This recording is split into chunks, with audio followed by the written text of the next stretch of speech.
Alright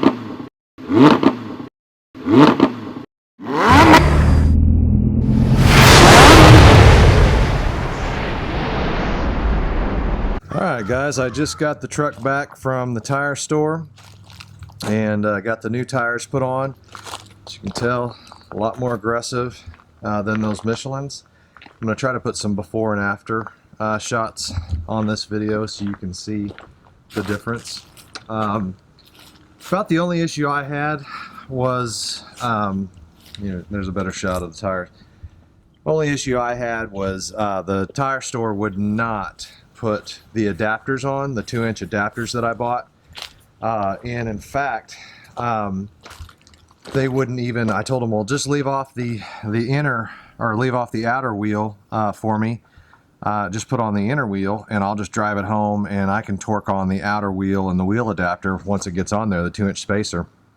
They wouldn't even do that. They were like, no, you gotta, before you leave the parking lot, you have to have all 4 wheels on the back. And I'm not going to mention who it was, but it was a national tire retailer, and kind of caused me some problems. So in the parking lot, I had to put the wheel spacer on and the outside dually on. Now, thankfully, they loaned me a jack and a torque wrench to get that done, but thought it was a little bit silly. It was just kind of, I guess, a liability issue. But overall, as you can tell, it has a lot better, meaner appearance. Again, I'm going for that grandpa vibe, but with a little bit of attitude, and it's definitely there. I put a 3-inch lift on the front, leveled the truck out really well. As you can tell from this side, be a little bit better shot. I forgot when I was putting on that outside wheel, I forgot my that chrome trim ring on the back there, but you can see it's sitting almost perfectly level now. It's 3 inches higher in the front, so it's level with the back, and the 285 75 16 tires gave it about 1.5 inches more total actual lift on the entire truck itself. So it sits really nice. It's got an aggressive look to it. You can tell from the back here. Tires stick out a little bit past the dually wheel well, or the fender. Again, giving it a really nice, kind of an aggressive look. Go down here. I put a 2-inch adapter. In fact, you might be able to even still see it. Yeah, you can see it in there, that silver thing. That is a 2-inch wheel adapter. In kind of retrospect, looking back at that, I could probably have gotten by with 1.5 inches, it looks like, but I'm okay with it. It guarantees that I'm not going to have any rubbing on that back tire, so not a big deal. Again, I probably could have tucked it in a little bit better, and as far as the, hanging outside the fender there, if you didn't want that, you could probably get by with 1.5 inches without any rubbing. I just wanted to be certain that I wasn't going to have any rubbing, so I went to the 2-inch. Again, I don't care. I mean, it looks good to me, but in case you're wondering, if you're looking at a future build, that's what a 2-inch adapter looks like, or a 2-inch wheel spacer looks like, and with 285 75 tires on the original stock rims, that's how that's all going to look as far as when it comes out. So gives you some perspective, and I'll put a link below of where I got those wheel spacers, Fred Ghost, at wheeladapter.com. Click on that and you can get some. He's awesome. He gave really good instructions, and no major issues so far. It's a real good quality product. So as you can tell, the other things I did, and I highlighted in the last video, I put the grill guard on the front, put a light bar on the front, obviously the lift kit, fixed the transmission issue, although funny, it started doing the same thing to me last night when I came home, so not sure what's going on there, if it's a computer issue or speed sensor. I changed that out, the input speed sensor, and it worked fine for about 1.5 weeks, and then all of a sudden it started doing the exact same thing again, so I have no idea what's going on with that, and I'm interested to drive it today. I'm actually going to do some towing with it today. So one of the projects that I'm going to be working on today is hooking up the better trailer wiring system. I've got an electronic trailer brake system that I'm putting on. and I'm switching over from this what I call 4-pin connector to a 7-pin round. And so I'll be putting that on today because that's what my trailer requires, is the round one. You can see I've got some wires hanging down there. That's for the rear lights. I'm mounting a couple of those cube LEDs on the side there. Don't know if I'll get to that today or not, but I'll be at least getting the wiring, the trailer wiring set up today so that I can tow. I've got that 22-foot car hauler I've got to go pick up some stuff today with, so I'm going to try to get that running. So that's kind of a light project today.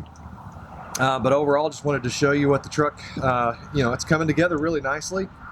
Again, with all the parts, tires, everything I've ordered, and what's on the truck and what's not on the truck yet, I'm only about $1,500 into this truck on top of the purchase price of $4,000.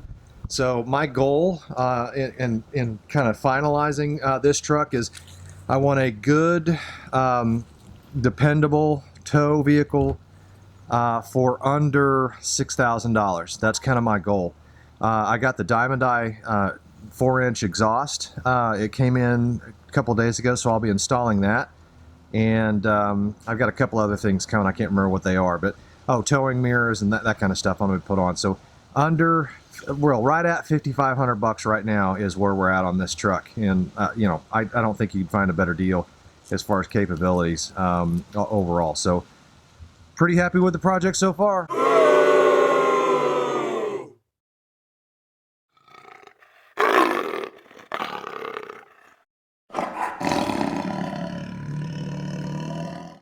Also wanted to update you on, again, went with a 3-inch torsion bar lift in the front with the 285 tires.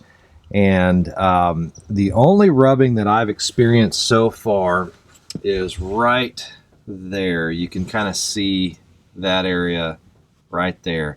It rubs just a tiny bit on that piece.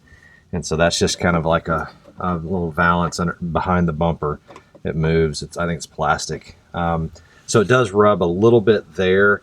Other than that, I don't have any rubbing on the back. And so it looks like I've got the lift right at where it needs to be. I don't think I'm going to trim this at all. It's going to probably naturally just wear down as the heat builds up when it's rubbing if I'm turning, for a long time or something like that. So it's just going to kind of sand that down for me, get that nub off. It's not going to cause any damage, any major damage if it rubs. And it only rubs just a little bit on really tight turns, or if I'm turning and going over a bump at the same time. To where the suspension is compressed a little bit. On this side, there was no rubbing at all. For some reason, this side, this little piece kind of has less of a front on it, a little nipple thing on it. So doesn't rub at all there, and it doesn't rub on the back either. So again, overall, the lift, the tires, if you're interested in putting 285 75s, 16s on your Chevy, you're going to need a little bit of a lift. I didn't go all the way up on my lift. I only went about 2.5 inches as far as the total lift. I've got about a 1/2 inch left to go if I needed to raise it. But again, I didn't want to get the front end too much higher than the back. I wanted it just level, so I stopped at about 2.5 inches, and it worked out really well, and I don't have the rubbing. All right, got the lights hooked up and the trailer outlet hooked up to the back there. I've got the I guess the 4-pin is what I call it, and then I've got the 7-pin right there. I still haven't hooked up the actual trailer brakes and the brake modulator yet, but I at least got the lights and everything mounted, and now it's ready for wiring. So it's coming together. I took the wheels back off and put on that simulator, the chrome simulator on that one side. The reason I took the outer wheel on the dually back off, I retorqued everything. Last night, as I said earlier, I was doing this in the parking lot of the tire store. And they torqued it down once I left the parking lot on the outers, but I didn't have anything to torque it down right on the inners where the adapters are going. So I went ahead and took everything back off again and retorqued everything to the specs and made sure everything was tight. And good thing I did, because that wheel adapter, there was 2 lug nuts on the wheel adapter. I think on the other side that they weren't loose or nothing, but they were definitely not snugged down, even though I used a impact wrench when I put them on. So I torqued everything back down to the specs, both the inner and the outer, and got everything set up right. And they do say to do that after about 50 miles or 100 miles, right in that range, to take everything back off again and retorque it, just to make sure that it's safe. So here's another good shot of that, the tire kind of sticking out past the dually a little bit, or the fender there. And same thing on this side. But again, guys, that's kind of the look I was going for. I wanted a little bit more aggressive overall truck, and I think I'm getting to that point where it's really starting to come together and look really nice. And it's going to be a great tow vehicle with the lights, the trailer brakes, the 4-wheel drive capability, just everything on it. Well, it's a 1-ton. I can pull pretty much anything I need. The only thing I don't have, obviously, because of the topper, is a 5th wheel hitch. But if I had to, I could take that topper off and get that done, but I'd have to get the hitch installed because there's not a ball inside the bed. So I don't do a lot of 5th wheel towing, so not a big deal. I just use my trailer, or the tongue pull type trailers is really all I have access to. I do have a big float that I have access to, but I don't tow stuff that big. So if I do, it's usually for a commercial job, and another truck handles that. So, but that's what it's coming so far. I'm getting ready to take it up to the car wash and get it cleaned up. It needs a bath. Exact system I got looks like K4102A. It says on there aluminized 94 through 2000 Chevy GMC 6.5 liter 2500, 3500, 4-inch turbo back single. Now I ordered it directly from Diamond Eye, and they said it works on a 93. So we'll see, I guess. But that's the exact system that I bought, and there'll be a link below in the comments that you can go straight to it and get the exact system. Guys, there's the tip that actually came with the Diamond Eye exhaust, and so I just went ahead and put it on the stock exhaust to show you guys essentially what it's going to look like. You can actually tell how much bigger the 4-inch exhaust is based just on the tip alone. You can see right there where it's actually how much bigger it is than the stock exhaust, because that's designed to slip right over a 4-inch exhaust. So I would say, I don't know, that's probably what, a 2.5-inch exhaust that's stock on there. I haven't measured it, but that's essentially what the system's going to look like once I'm done. And the tip, and it's a nice chrome tip. I'm not usually into stuff like that. It's a 5-inch tip, I think is what they said, going on a 4-inch exhaust, but I think it'll finish off nice. It's got a nice rolled edge. I think the difference in price was, I don't know, like 15 bucks to be able to get the tip on it versus not having it included in the package. So I'm going to install the system, see what it looks like stock wise, but so far so good. I think I'm going to include the chrome tip on the end there. Well, here's the first big job that this truck has done. It got a new doghouse, and yes, it's a gigantic doghouse for my gigantic dog. So the person who made it definitely went way overboard, more than I expected, but hey, it'll work. But it is a heavy beast. I had to take the tractor down just to get it loaded last night. So first big job and no problems whatsoever. So really glad that the tow rig is working out.